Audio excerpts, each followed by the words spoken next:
여러분, 우리가 기독교 하면은 기도고, 종교가 내세우는 그 표면적인 현상을 보면 대부분이 기도입니다.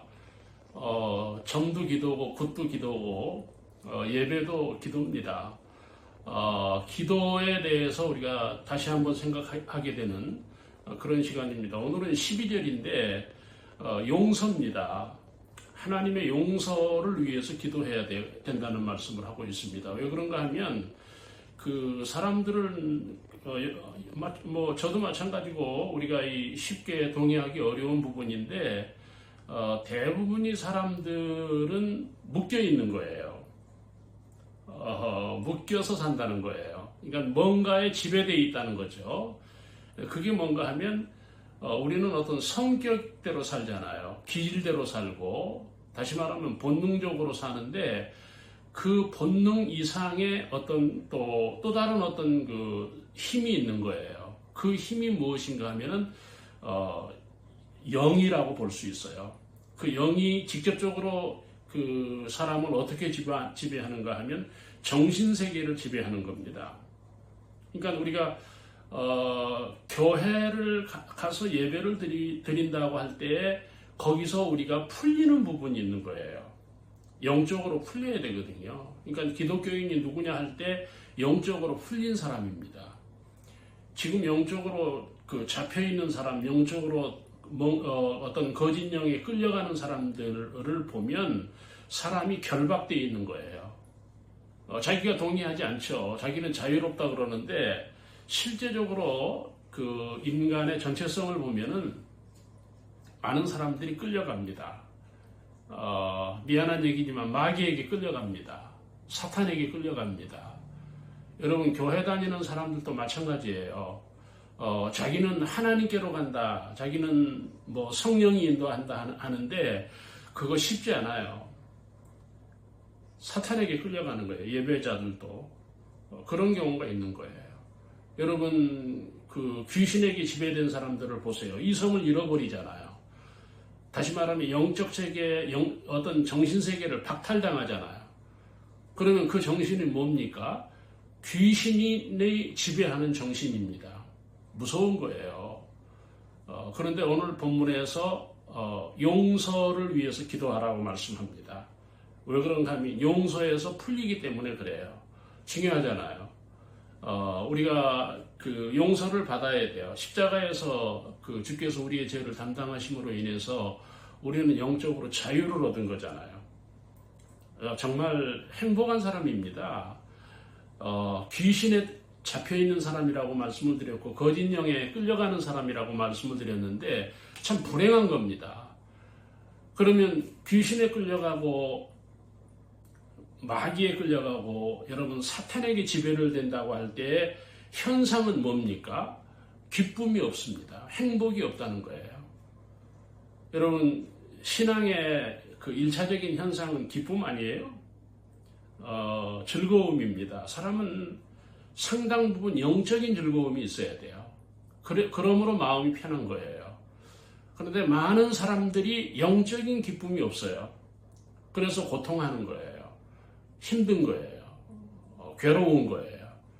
그러니까 여러분, 지나치게 괴롭고 지나치게 불안하다고 할 때 우리는 기도해야 돼요.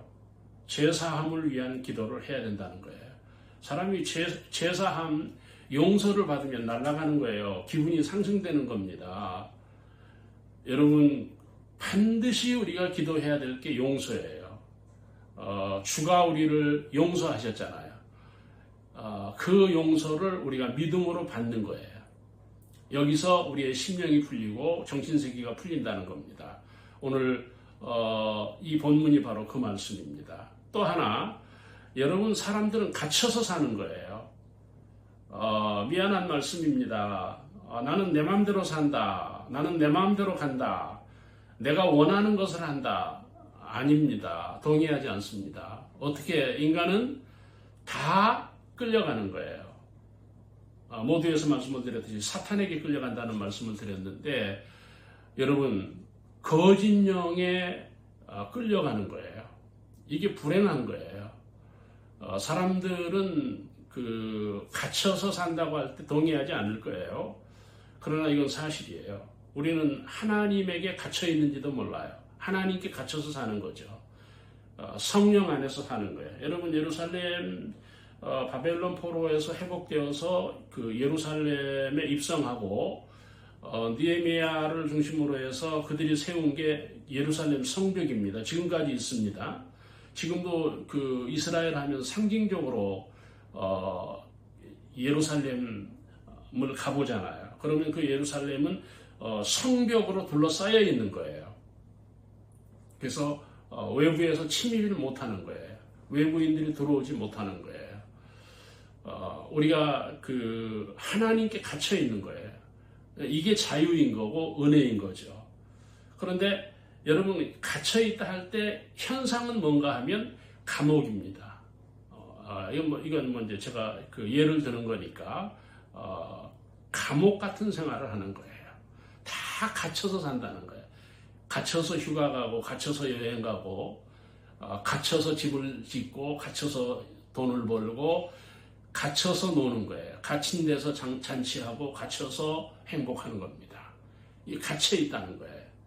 근데 사람들은 그걸 모르는 거예요. 오늘 여러분, 이 죄라고 하는 거는 우리를 묶어버려요.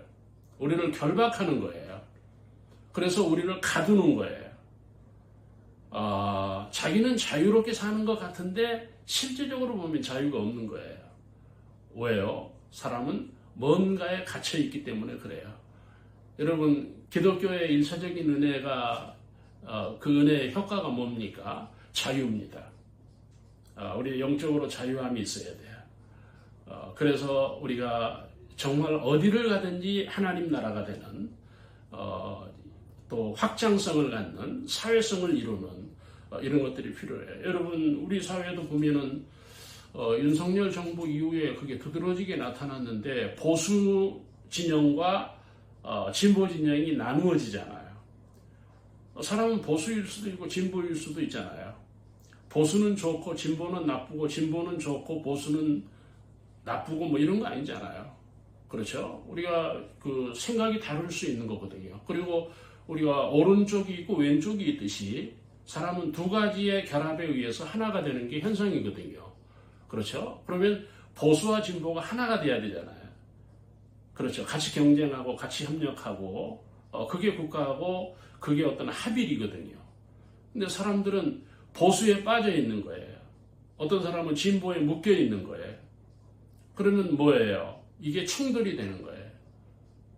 같이 가지 못하는 거죠. 그래서 사회가 불안해지고 정치적으로 혼란을 겪는 건데, 여러분, 중요한 부분입니다. 우리가 그 마음을 풀고 살아야 되는데 영적으로 풀리면 그런 자유함이 있다는 겁니다. 그래서 우리가 오늘 이 본문 기도 10번째인데 용서를 기도해야 돼요. 우리가 늘 날마다 용서를 받아야 돼요. 하나님이 용서를 하셨지만 또 신학적으로는 자범죄가 있어서 날마다 우리가 죄를 짓잖아요. 그 죄가 쌓이면 우리가 결박이 되는 거예요. 행복이 없어지는 거예요. 그래서 참 그 좋은 제도 가운데 하나가 주일이에요. 반복되는 주일, 7일마다 돌아오는 주일이 상당히 좋은 제도예요. 왜 그런가 하면 우리는 그 크고 작은 죄들을 죄 가운데 살잖아요. 그 죄를 풀어야 되는데 그 텀이 6일, 7일이라는 게 굉장히 의미가 있다 하는 것입니다. 여러분, 우리가 용서를 받아야 돼요. 그러면 용서의 조건이 오늘 12절에서 뭡니까? 내가 다른 사람의 죄를 사해 준 것 같이 내 죄를 사하여 주옵소서. 우리가 다른 사람의 죄를 용서해야 돼요. 거기서 내 죄도 용서받는 그런 것입니다. 오늘 여러분, 영적인 행복, 영적인 기쁨, 영적인 자유함에 여러분이 누리기를 바랍니다.